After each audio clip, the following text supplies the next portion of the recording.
Hey guys, thanks for tuning in to another video episode on ForgottenWeapons.com.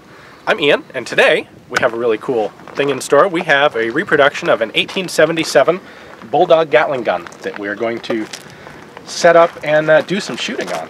I'm looking forward to this. Should be very cool. This is in 4570. This is arguably one of the best versions of the Gatling gun. And we've got it here still in the crates because I think a lot of people don't appreciate just how stupid heavy this stuff is.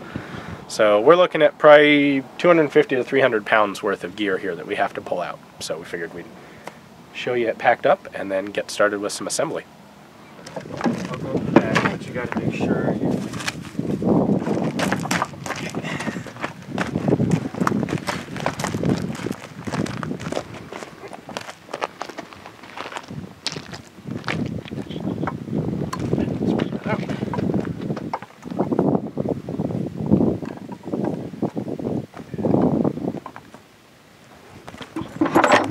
Up. Alright, this is the cradle assembly. There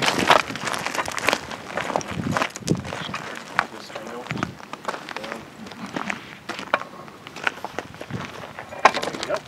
Drops in. Pull it out. Ready?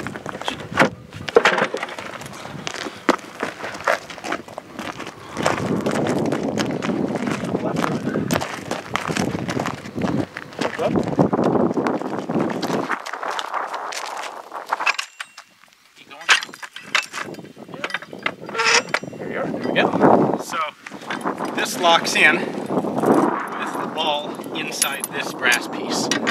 So to put it in, you have to slide it up and then drop the trunnions into the carriage here.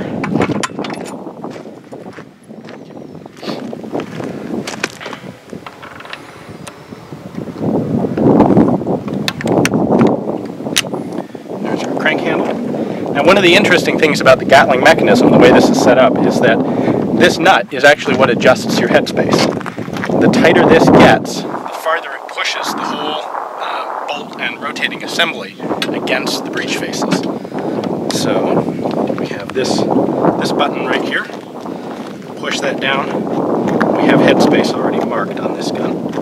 We'll set it right there. But if you get into a situation where the gun gets dirty or gets very hot, you simply push the button in and unscrew. It's set on a set of clipped notches, and you unscrew to increase the headspace until the gun functions right again. So Dr. Gatling invented this gun in the early part of the Civil War, and it's interesting that his very first model was put together really before metallic cartridges had become mainstream. And the very first models, instead of using cartridges, he used a series of reusable chambers. So you'd have a steel chamber about yay long and pack it with powder and ball, and then you'd actually have a magazine feed of those chambers, and after the gun fired it would drop the empty chamber out and someone would have to pick those up and reload them in order to keep shooting the gun. That obviously didn't work very well, had a lot of problems with gas sealing, and it just wasn't a real efficient mechanism. So pretty quickly Gatling revised this to use the new metallic cartridges that were just coming onto the scene. Now, by this model, the 1877, they really perfected a lot of the Gatling system, and so we can take a look here and see how it works. It's impressive that this is really a very simple gun, and very reliable, especially given its age and when it was developed. This is the feed magazine. You can put a box of 20 cartridges up here, and the rims are caught in these two grooves. So you put a box in, bring it down, pull the box off, and then you have manually selected 2 columns of cartridges to feed from. Inside the gun, we have a latch right here that we can pull open. And as I crank the handle, what Gatling did is he had a bolt for each individual barrel. And as you crank the gun, the bolts all ride in cams, and so each bolt is doing a different task at the same time. The gun obviously loads here vertically from the top where the magazine is, and then it is, over the process of about not quite half a revolution, the cartridge is chambered. It's fired at about the 7 o'clock position down in the bottom of the gun. For the next third of a turn or so, the cartridge is extracted, and then right about here, the empty case is ejected out the side of the gun. There are a number of advantages to a system like this.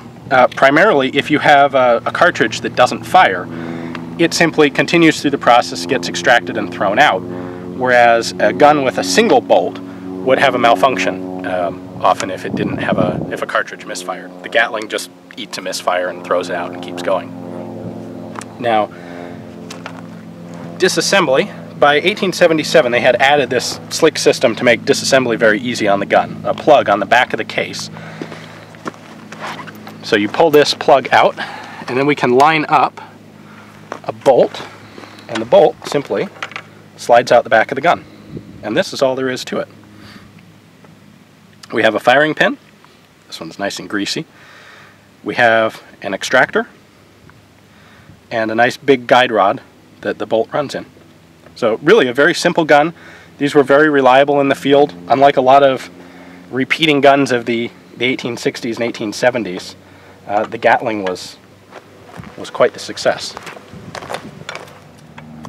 In fact, there was one military test done on a single Gatling that fired 100,000 rounds of ammunition in a 3-day testing period, basically without parts breakage or malfunction, which is impressive by anyone's standards. All right, well, let's load this up and see what it's like to shoot. All right, so as I was saying, wooden cartridge block sets our ammunition up. I'm going to put it right there, slide it down, then we can pull the block off. There we go, 20 rounds ready to go.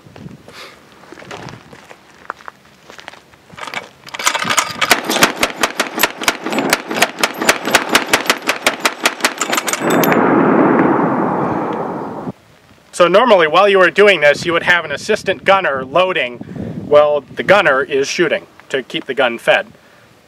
We just have me in front of the camera here, so.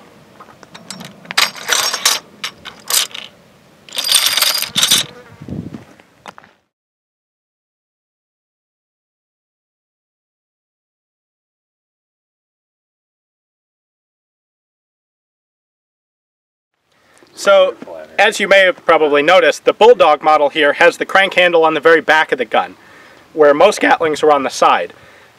This was done for mechanical simplicity. This can be connected directly to the whole mechanism, where the side-mounted guns had to have a gear reduction involved. The other side effect of doing that is that these Bulldog guns are capable of a higher rate of fire than the earlier side handle Gatlings, simply because there isn't a gear reduction. So every revolution of that handle will fire 5 shots. In theory, with a practiced operator, and assuming you have a loading crew that can keep up with you, one of these guys can put out right about 1,000 rounds a minute. And that was in 1877, which was quite a technological feat. So I'm going to go ahead and run this one as fast as I can smoothly, because it sounds really impressive.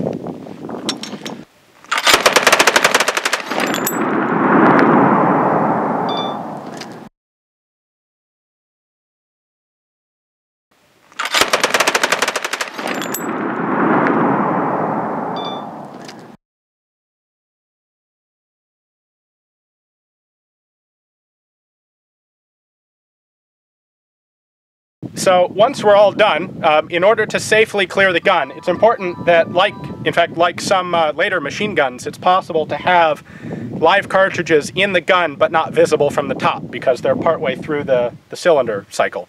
What you can do is actually crank the gun backwards, which will have the same extraction process in reverse, and it will not trip the firing pins.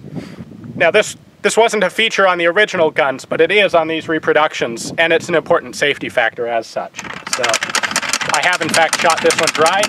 If I had not, cranking backwards like that would throw any leftover cases out the side of the gun. You should also be aware the owner of this particular gun has a second one of these reproductions that he is interested in selling. So if you're in the market for something awesome like this, drop us a line and we'll put you in touch with him. Thanks for watching, guys.